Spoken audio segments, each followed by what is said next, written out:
Humans are really stupid.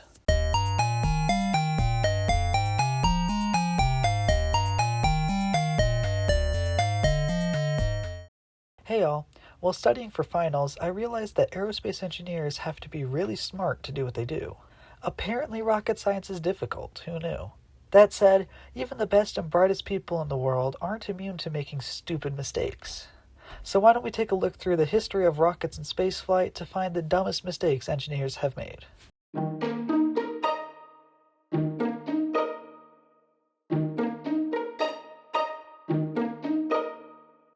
We'll start off at the beginning. On March 16, 1926, rocketry pioneer Robert H. Goddard conducted the first flight of a liquid-fueled rocket. Now you may have noticed something. His rocket looks really weird. Goddard chose to mount the rocket engine at the top and the fuel tank at the bottom, which is the exact opposite of what we're used to seeing today. This meant that he had to figure out the complicated process of getting the fuel up to the engine, in addition to making the engine itself work. So why did he do this? In short, Goddard fell victim to something we now call the pendulum rocket fallacy. This fallacy stems from using our human intuition about how things work on the ground to the design of our rockets for flight. Basically, the idea is that if you put the engine at the top, it will keep the rocket pointing straight up, the same way that a pendulum always stabilizes to being vertical. The problem here is that in the case of a rocket, the net force points along the rocket's length, rather than straight vertically in the case of a pendulum. In other words, no matter where you put the engine along the rocket's length, it will have the same stability. So what happened to Goddard's pendulum rocket? Well, let's hear it in the man's own words. After a number of seconds, it rose, slowly until it had cleared the frame, and then, at express train speed, curving over to the left and striking the ice and snow, still going at a rapid rate. It is important to note that Goddard was literally the first person doing these things. See, I can't blame him too much for making such a dumb mistake. It's still funny though.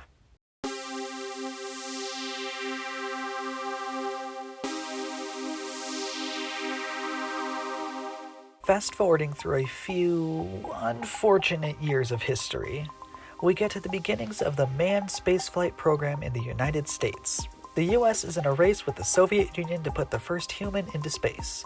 Today is November 21st, 1960, and the US is preparing the first uncrewed test launch of their Mercury capsule on the Redstone rocket, creatively named Mercury Redstone 1. Let's just watch what happened.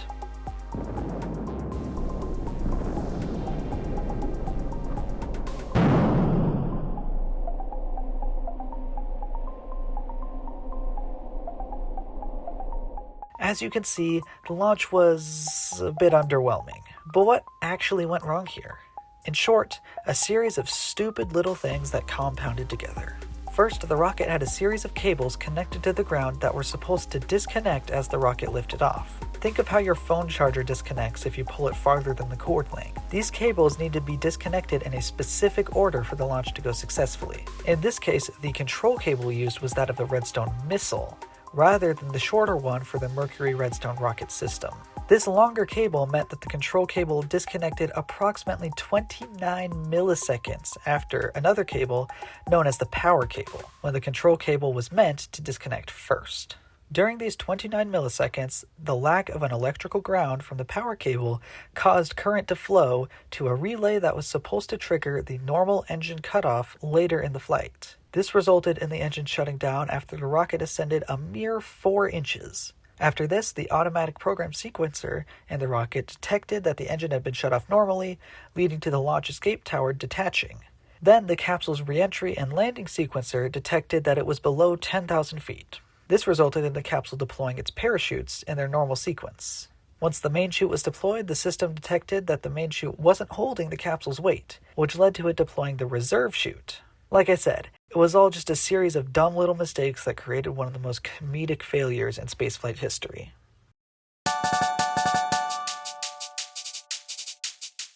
It would be rather unfair to just focus on the stupid mistakes the US made in the early days of space exploration, when their rival, the Soviet Union, made plenty of their own. On March 5, 1982, the Soviet Venera 14 mission entered the atmosphere of the planet Venus. After a scorching trip through Venus's thick atmosphere, the probe landed as planned and began to deploy its scientific instruments to collect data in the short amount of time before the probe's components would begin to melt in the extreme heat and pressure. One of these instruments was a pair of panoramic cameras, which were covered with protective lens caps for the trip through space and down to the surface. After landing, these lens caps popped off the cameras and fell to the ground. Once this had happened, another one of the probe's scientific instruments began its measurements. This instrument was the surface soil probe that began to attempt to take measurements of the Venusian soil beneath it. Unfortunately, it was unable to do this because the lens cap from one of the cameras landed on the ground right where the surface soil probe was meant to take its measurements. Instead of taking important scientific observations of the surface of another planet, Venera 14 ended up taking detailed measurements of its own lens cap.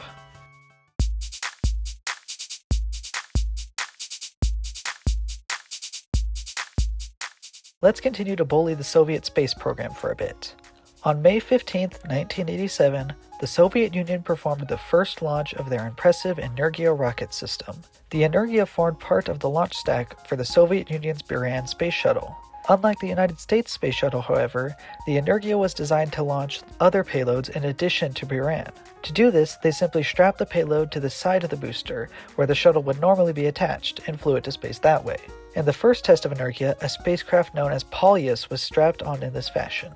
The launch was initially a great success, with the Energia booster performing nearly perfectly. The issue came with the Polyus spacecraft itself. After the Energia was finished, Polyus would have to perform a short engine burn to put itself in a stable orbit of Earth. Unfortunately, it failed to do this. Can you guess the reason? No, it wasn't an engine failure. It didn't lose signal or explode either. The real failure was far dumber than any of those. When mounted on the Energia booster, the Polyus spacecraft was upside down. This meant that after it detached from Energia, Polyus would have to perform a 180-degree flip to face the right direction to fire its engines and enter its intended orbit. During the actual launch, however, Polyus flipped a full 360 degrees instead of 180. As you can imagine, this meant that when the spacecraft fired its engines, it deorbited itself. Why can't we go backwards for once? That's right. The Soviet Union lost this extremely advanced and technical spacecraft by simply pointing it the wrong way. Well, that's about all I have time for today. Who would have thought humans could manage to make dumb mistakes even when working on some of the most complicated engineering feats of all time? Originally, this video was meant to include 4 more stupid mistakes, but after the first 4, it was already getting pretty long. Let me know if you'd be interested in a part 2 going over some more of the stupidest mistakes in spaceflight history. Thanks for taking the time to watch my video. The amount of support I got on the last one was insane compared to what I usually get. As always, if you enjoyed the video, please consider liking and leaving a comment. I know it's a bit of a trope, but these videos take a long time to make, and those interactions are the best way to help my channel grow. If you didn't like the video, or you have any ideas on how I could improve, I'd be happy to hear about it in the comments. On my last video, one of you suggested I add some background music, so let me know how that turned out. All of the music in this video was my own original music. Also, this time I went ahead and put my sources in the video itself because YouTube won't let me put links in my descriptions or comments unless I send them a photo of my government ID, which I have no plans of doing. I know it's not as nice as being able to click them, but it's the best I can do for now. Thanks again for watching. I'll see you in the next video. Don't be stupid.